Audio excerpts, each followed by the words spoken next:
साथ प्रफुल्ल पटेल साहब हैं और ख़ास बात ये है कि साल 2008 में सरकार का हिस्सा थे आप सर, और मुझे याद है वो संदर्भ, आप लोग बहुत चिंतित हुए थे, लोग मारे गए थे, ब्लास्ट हुआ था, लेकिन आज ये सारे आरोपी बरी।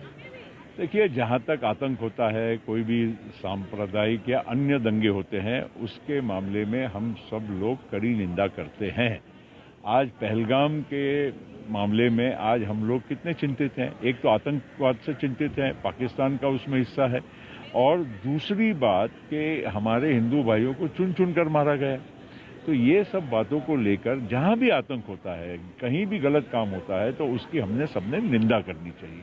भारत का संविधान ये सभी को संरक्षण देता है कि हम धर्म, मजहब, जात पात सबसे उठकर हम पहले भारतीय हैं, और इसलिए हम किसी भी प्रकार के आतंकवाद या कोई अप्रिय घटना की निंदा करते हैं। हेमंत करकरे साहब, लेकिन साथ साथ में आज जो फैसला आया है, ये न्यायपालिका के माध्यम से आया है, जिस पर हम पूरा विश्वास रखते हैं। वो भी संविधान के तहत ही हमारी न्याय व्यवस्था है।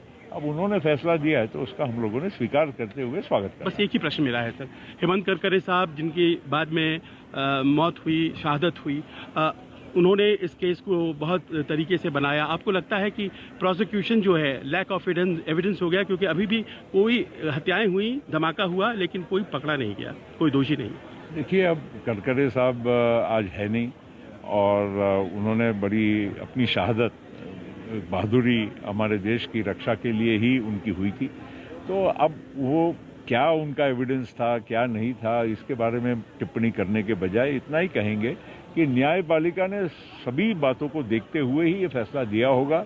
अब हम या तो न्यायपालिका की व्यवस्था को विश्वास करें, माने, या फिर कोई और रास्ते को माने। आज संविधान तो यही कहता है कि जो हमारी न्याय व्यवस्था है, इसके तहत ही देश चलेगा। और भगवा आतंकवाद का आरोप भी मिट गया। देखिए, भगवा आतंकवाद का आरोप, ये तो कोई भी देखिए शब्दावली है। जो कोर्ट ने पाया होगा वो एविडेंस के आधार पर पाया होगा, और उसको हमने स्वीकार करना है।